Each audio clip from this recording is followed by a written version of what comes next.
Schaefer, there was a big visit weekend for Nebraska. A lot of 2025, 2026 guys that were in town over the last few days or week or so. What have we learned, if anything, about some of those guys as Nebraska starts focusing more and more on next year's class? Yeah, I mean, we have definitely heard good things about the visit weekend, as you often do. And then the really interesting thing, they just had a lot of talent that they were able to get to campus, on a weekend where the weather wasn't fantastic. But talked with like Cortez Mills last night, top 247 wide receiver from Florida, and he's like, you get there, and it's going to be cold, and you're cold, and then at some point you just realize you're still there, and it's fine. And I was like, well, that's a pretty apt description of just living in cold weather. You're cold, you realize you're still there, and it's fine. So I think the visit weekend went really well. There's no, imminent commitments coming out of it, but a lot of this is kind of just kicking the door open for 2025, getting some of these guys like a Mills, who was so jacked about how his visit went. He's planning on being back this spring. That's a guy I would keep an eye on. I mean, there's a ton of connections to him specifically. And, oh, by the way, he's going to go visit Georgia, Clemson, and LSU now. So it's not like there won't be competition. But, I mean, Nebraska's done a really nice job with getting things going. With some of these guys, I think it was important to them, let's get them in January, so that way when they come back in June, or if they come back for the spring game, it's not their first time here, that they've already got a baseline, and then we can build off of that. And so a lot of this weekend was laying kind of the foundation for what they want to do for this 2025 class, building some early relationships, sowing some seeds in the minds of some guys of like, hey, if I come here, this guy might also be coming here, or these guys are already here and they're from my area, in the case of Cortez Mills. So I think they've just kind of built off of what they already have, start laying some of the foundation for some of these, top-end guys that they want coming back. And then, they introduced something new this weekend that has really caught recruits by surprise. They call it interactive meetings. And what they did is they had guys line up at their positions in groups of 11 and then just go through, like, play calls and go through checks. And they would talk them through what it would be like in this situation if they were playing at Nebraska. And recruits have just been raving about that. And I've never heard of a Nebraska visit doing anything quite like it. And so I think, the fact that they're always trying different things, they're always doing different things, has really sort of helped out. And that word of mouth, I think, is certainly going to spread as well. I mean, they've got another visit weekend coming up here Saturday. They're going to have more visits in March and April. But I just think, even though there wasn't a commitment that came directly out of it, they're pretty happy with how everything went. Schaefer, reflecting more on the weekend and what's to come, would you call this the Matt Rule effect, the Dylan Raiola effect, or the Nebraska program effect?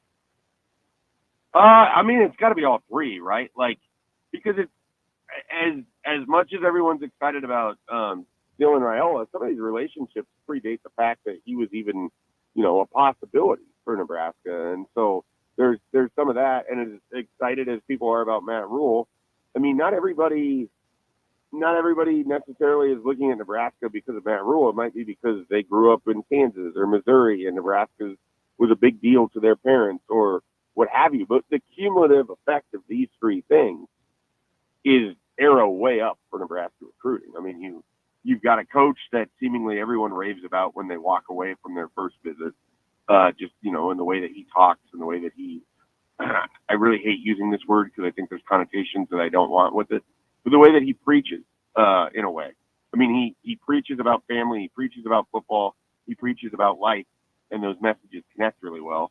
You've got an excitement factor in Dylan Raiola that this program has not had in a long time.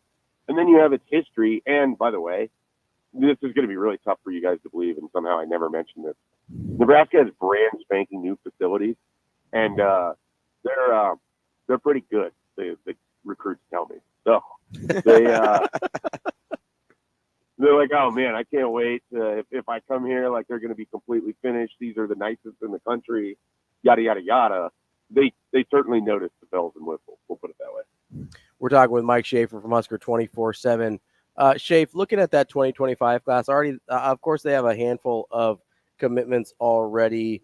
with especially you've got the 3 Nebraska kids and then CJ Simon, the most recent one back in December. I guess as you're sort of, I know it's way, way early, so I'm going to give you permission to speculate here a little bit. But as you're looking at the tea leaves and some of the guys they're involved in early and things like that, like where do you think ceiling wise, like best case scenario, Nebraska's class could end up? You know, obviously I think their high school class was 18 this year. A lot of that was boosted by a guy like Dylan Raiola coming into the class. But assuming you don't have another Dylan Raiola like surprise out there, like what kind of ceiling is Nebraska looking at for like a 2025 class?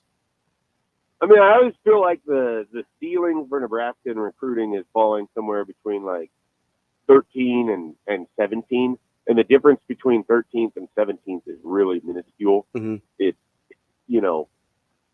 maybe one different recruit. Now, the problem is that I don't know that Nebraska is going to take a massive class size. Okay. And so class size can really dictate your overall ranking. Nebraska was going to be a top 25 class without Dylan Raiola, but it was going to do it on the strength of signing 28 players. I mean, so it's kind of a double-edged thing. If they only take 18 players, but they're really good, and their average recruiting ranking would have them as 13th in the country, their overall number might be lower cumulative total because they have 18 players relative to Colorado taking 30, for example. So, I definitely think they can be in the mid-teens. I really struggle with the idea that they'll be a top 10 recruiting program without ever winning anything meaningful. But right now, with sort of the cachet that they have and the excitement factor of Dylan Raiola and the sort of, high-level offensive players that they need a lot of in this class that have a lot of interest right now, I mean, there's a chance they could stack multiple 4-star wide receivers and a running back, maybe 2 running backs, and then you add in with your Christian Jones and everything else that you hope to additionally add elsewhere, and you could have 5-6 guys in the top 247 plus a few other 4-stars. You could paint a really nice picture, and that's all to say. I still think probably mid-teens is the high point, but I would caution people. It's just going to be really hard for Nebraska to continue to take these massive classes year in and year out. At some point, they're going to have sort of a smaller class, but that doesn't mean it's going to be any lesser in terms of stars. It just means that the overall number is just not going to be what we've seen, which it can't be. I mean, they took 30-some the year before and 28, 29 here this past year. Plus, they got a guy on campus right now in Keona Wilhite. So they're never slowing down at any point. And so it's hard to expect that they will, but it's also hard to expect that they can keep that pace too. Mike J. Schaefer from the Husker 24/7. Schaefer, we appreciate you making time for us this morning. I know you're busy, but we appreciate your time, and hopefully we can catch up to you with a little bit longer next week. All right, thanks for being flexible, guys, and let me know how Brunch feels about my power range. We will. We'll talk to him on Thursday. That's our guy, Mike Schaefer from Husker 24/7. And I don't think BC will have a problem where he sits. I was saying, listen, he got ranked number 1. He's going to love it. We're going to see where Joe Lunardi has a bunch of college basketball teams ranked in his bracketology. The OG bracketologist, Joe Lunardi from ESPN, joining us next here on Hurrdat Sports Radio.